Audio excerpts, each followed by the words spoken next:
You know what they say about the best laid plans? Well, mine wasn't one of them. I was just a guy trying to fix a leaky lavabo in our downstairs bodega when my entire world decided to take a nosedive into the septic tank of reality. The name's Kal-El. Yes, like Superman. My mom was a big fan. My friends just call me Cal. 3 months ago, I thought I had it all figured out. A decent job doing IT security for a few local businesses here in Dumagate, a modest but charming house near Silliman University that only leaked when the Habagat rains got really fierce, and a wife, Vanessa, who claimed she was building her personal brand as a lifestyle influencer. Yeah, I should have seen the red flags flapping in the typhoon wind, but hindsight's got 20/20 vision, while the present squinted through Lambano goggles. It was 2:47 a.m. when Vanessa stumbled through our front door like a drunk, tickling bird in designer heels. I know the exact time because I was wide awake in the bodega, nursing a glass of tanduay and pretending to organize my tool collection. Insomnia is real when your subconscious keeps whispering that something's rotten in Denmark, or in this case, rotten in our marriage. Cal, Anak, are you down there? Her voice had that fake sweetness that made my teeth ache, like artificial panutsa mixed with guilt.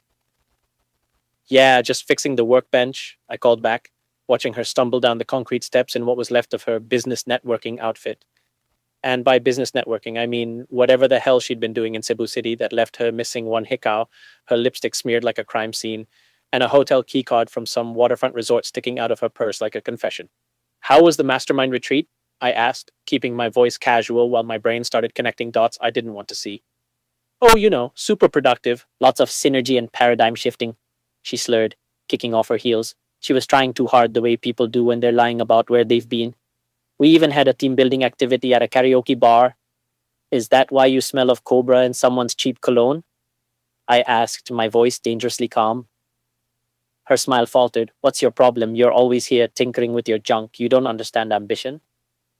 My problem, I said, finally looking up from the pipe wrench in my hand, is that your retreat was at the baseline center, but that keycard is from a resort in Mactan.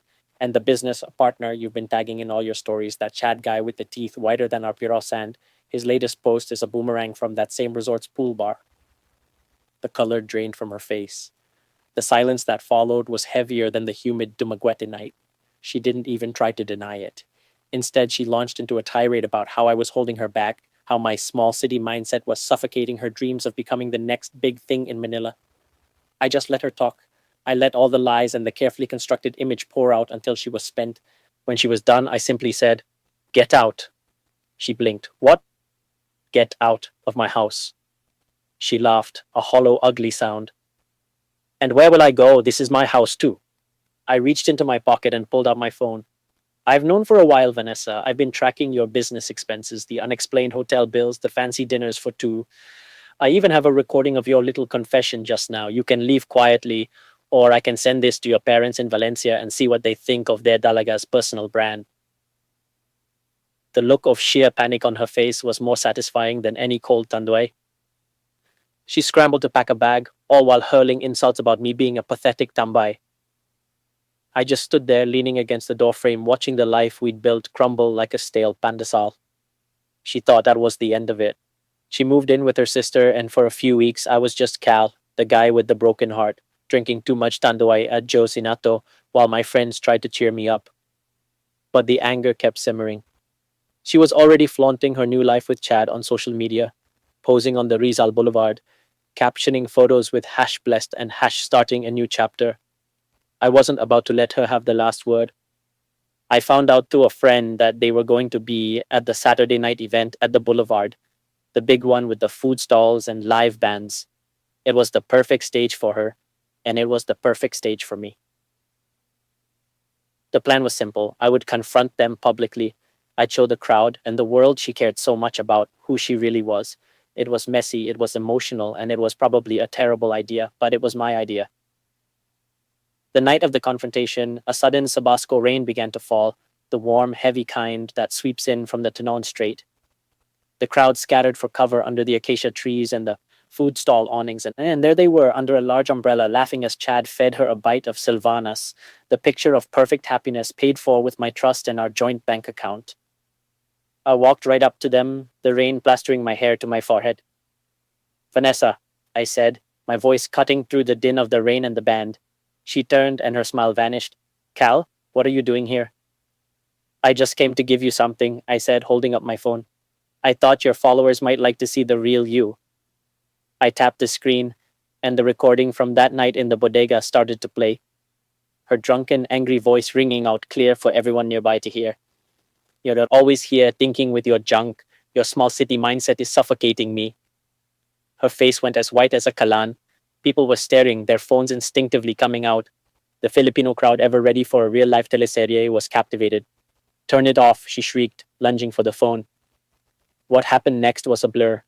Chad, trying to be the hero, stepped between us.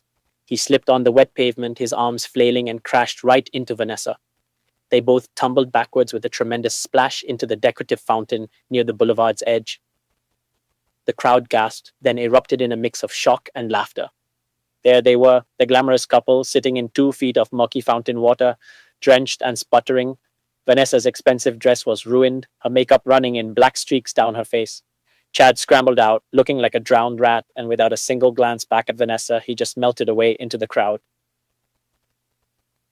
I turned back to Vanessa, who was still sitting in the fountain, crying and trying to fix her ruined makeup with fountain water.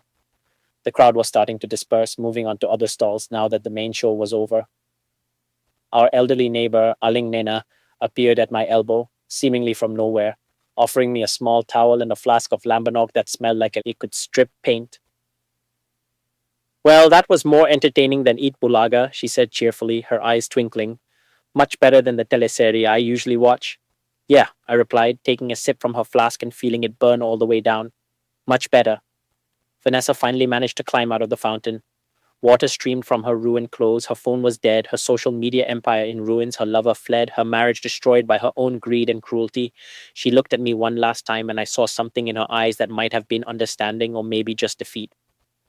I hope you're happy, she said quietly, her voice trembling. I'm getting there, I replied. She walked away into the rain, disappearing into the crowd of Dumaguetenos who had watched her fall from grace. I never saw her again. I stood there on the rain-soaked boulevard, watching the lights of the distant ferries reflect on the dark water of the strait, listening to the sound of the waves and the distant music from the band now playing a cover of a Moonstar 88 song. The storm was starting to pass.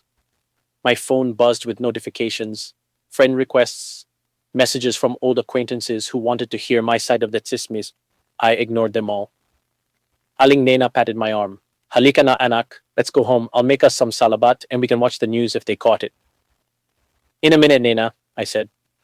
I pulled out my phone and deleted every photo of Vanessa, every text message, every reminder of the 8 years I'd spent building a life with someone who saw me as nothing more than a convenient stepping stone to something better. Then I walked away from the boulevard, leaving the lights and the music and the memories behind. A few days later, she had her manang deliver annulment papers to my house, probably thinking it would scare me into silence. I signed them without a word and handed them back.